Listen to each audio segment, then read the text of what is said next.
49ers have made a couple of roster moves before their wild card matchup against the Eagles on Sunday. We have some Niners injury news to get into prior to that game and some Eagles injury news to hit on as well. This is the San Francisco 49ers Report. My name is Chase Sr. Thanks for hanging out here with me.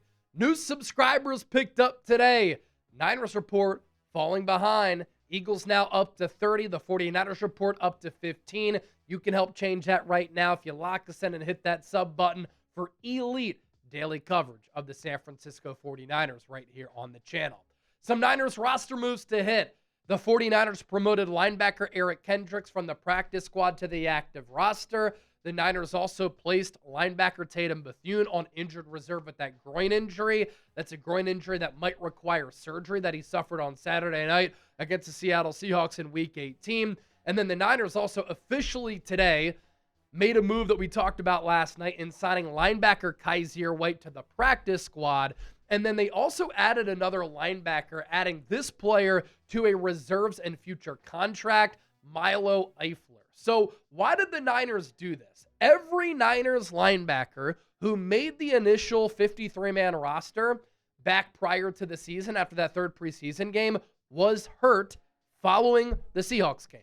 So the Niners were beaten up and battered at the linebacker spot, going up against a team in the Philadelphia Eagles that has Jalen Hurts and A.J. Brown and Devontae Smith and Dallas Goedert and Saquon Barkley with the really solid offensive line. So the Niners are going into this game limping, not just at the linebacker spot, but all across that defense. More on Kaiser White in case you missed that show last night.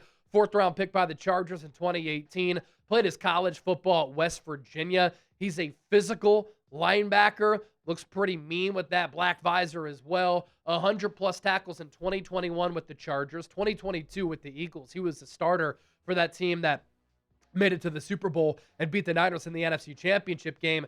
Then also had 100-plus tackles last year with the Arizona Cardinals.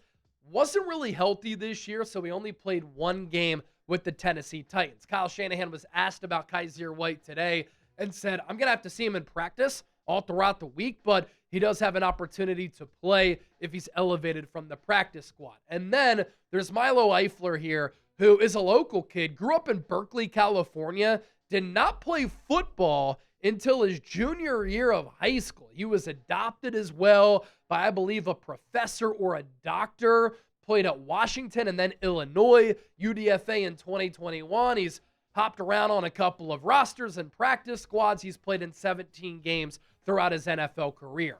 As we look ahead to this Sunday first-round matchup in the NFL playoffs for the Niners, the potential starters might be Eric Kendricks, who was signed by the Niners on November 26th, and Kaiser White, who was signed by the Niners yesterday on January 6th.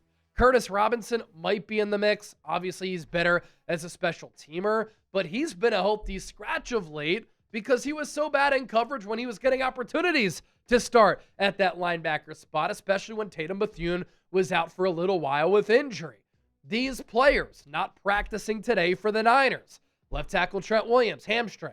Now, oftentimes on Wednesdays, Trent Williams has a veteran rest day, but Kyle Shanahan said it has nothing to do with that. It's because of the injury, and he's still hurt. Wide receiver Ricky Pearsall, knee and ankle, re-aggravated the PCL. We talked about that earlier today. Linebacker D. Winters, ankle. And edge rusher Keon White, who can obviously play defensive tackle as well, groin and hamstring for him. These players limited. Tight end George Kittle with that ankle continues to nurse it. Edge rusher Yetur Gross-Matos with an ankle. He's just always hurt at this point. And then linebacker Luke Gifford with that quad. Ian Rappaport with this. Couple of big ones to watch on the injury front. Coach Kyle Shanahan telling reporters that Trent Williams, Ricky Pearsall won't practice today, putting their availability in doubt against the Eagles. If Trent Williams and Ricky Pearsall can't play in this game, that is a disaster for this Niners team, considering how good this Eagles defense is. As far as DVOA for teams in the NFL playoffs, fourth best in the NFL, third best among playoff teams behind Seattle and Houston. Two of the best defenses in the NFL. Since week 8, this Eagles defense is giving up an NFL best 14.5 points per game. Now, they're giving up 122 rushing yards per game during that stretch, but with their defensive line, with their linebackers who can cover and blitz, with their secondary, Quinyon Mitchell, Cooper DeJean, they can just really get after it at all three levels. Vic Fangio has that unit playing with a lot of harmony and playing really well. And if you can't pass protect, if you can't run block, which Trent Williams can do, and obviously he was sorely missed against Seattle, if you don't have a player who can stretch the field vertically or threaten the defense vertically, which Ricky Pearsall does, that's a problem for the Niners as well. Because Jawan Jennings, Kendrick Bourne, and Demarcus Robinson are not speedsters at the wide receiver spot. So this isn't trending in a great direction on the health front for San Francisco. If they want to win this game, they're going to have to do what they did against the Rams. What was that? Back in week 5 when they won as 8.5-point underdogs, when they got a couple big turnovers. They got the 4th and 1 stop to end the game. You had the peanut punch from Alfred Collins at the goal line. Mac Jones playing out of his mind. That's the type of performance that you'll need. Kendrick Bourne having a career game. Now, today's 49ers report, sponsored by PrizePicks. Whether you're starting a new routine or you're making player picks for the first time, trying something new can be hard. We all know that. But in life and on PrizePicks, it always feels good to be right. With high-end and high-pressure playoff matchups every weekend and elite hoops action almost every night, the action never stops, and PrizePicks lets you take control. New feature alert, PrizePicks now has early payouts. If your player gets off to a hot start, you now have the option to cash out of those winnings before the game even finishes. And you can find your community on PrizePicks. With the new social feeds feature, you can share PrizePicks with your friends and copy lineups from winners with a single click.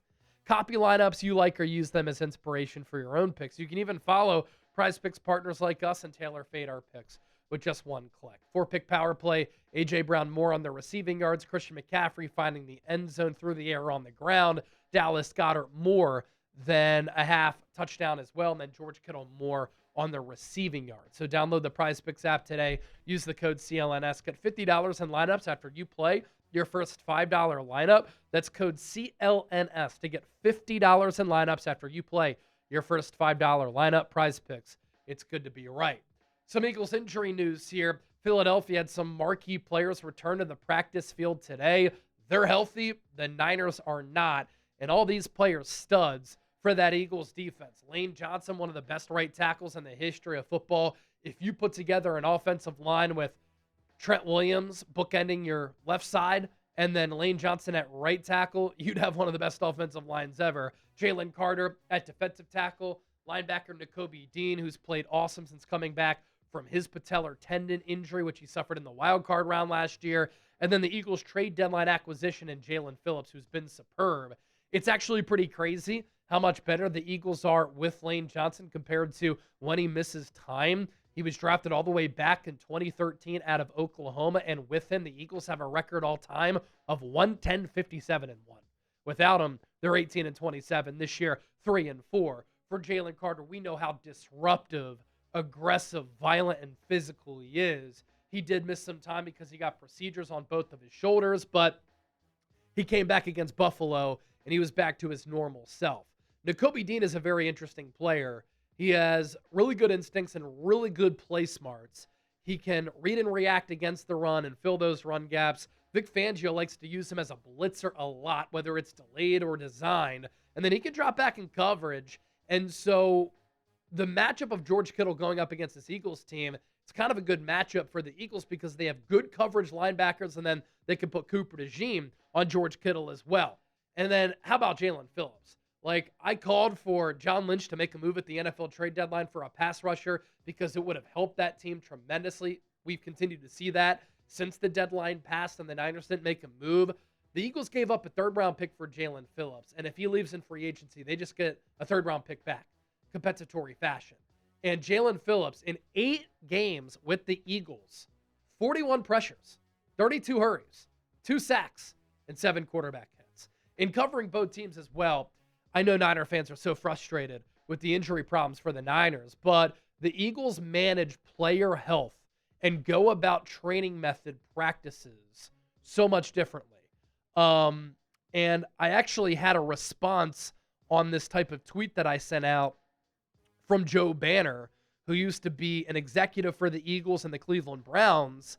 And I was talking about this same thing. He said the organizational plan around staying healthy is an unspoken difference that the Eagles front office makes and should be talked about way more.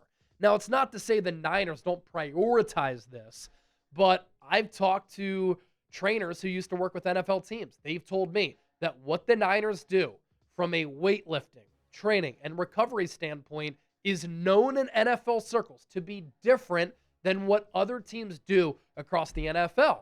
And the Niners also practice in a very physical way. The Eagles, they're a physical football team, but they don't practice in that manner like the Niners do. Kyle Shanahan has some of the hardest practices that you will see in the modern era of the NFL. Nick Sirianni, not the same, but they still had the same playing style. And so under Nick Sirianni, he took over in 2021. The Eagles have been one of the healthiest teams in the NFL. In 2022, all 22 opening day starters started for the Eagles in the Super Bowl. That is crazy health from pole to pole, start to finish. In 2024, last year, 21 of 22 opening day starters started in the Super Bowl for Philadelphia. And now, heading into the playoffs, it looks like the Eagles are going to have 21 of 22 starters who are going to be healthy in this game. Now, a little bit of a asterisk there. Jacoby didn't start the season as a starter, but he's a starter for this football team, and he's expected to be healthy. The only starter who isn't going to play is Andrew Makuba, who suffered a bad ankle injury in that bad loss against the Cowboys. Don't forget to give me a follow on X, Instagram, and TikTok at Chase_Senior. I hope all of you have been enjoying the coverage this week. There aren't many people well-equipped to talk about this matchup more so than me, and so we put a lot of pride into our work, and I hope that you have found it to be really great coverage.